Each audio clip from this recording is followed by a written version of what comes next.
Наградата ще връчат Камелия Цветковска, менеджер продажби на котирираща компания Горна баня, и Станислав Георгиев, председател на регионалната структура на БКРА в град Кюстендил. Ще я получи Мариан Годжев, главен готвач на ресторант Лозата, град Свиленград.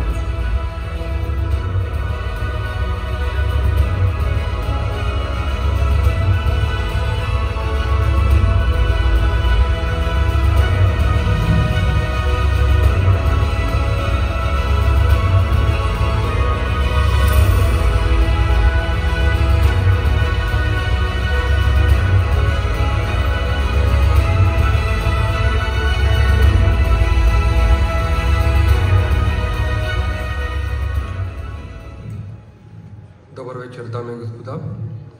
Искам да благодаря за тази награда, за високото признание. Искам да подкрепя колегата от Луковит, който каза, че трябва да се дава шанс на младите. На мен преди 20 и кутур години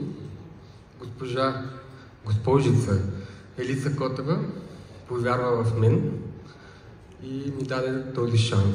Предаде тази професия на мен, научи ме на професионализъм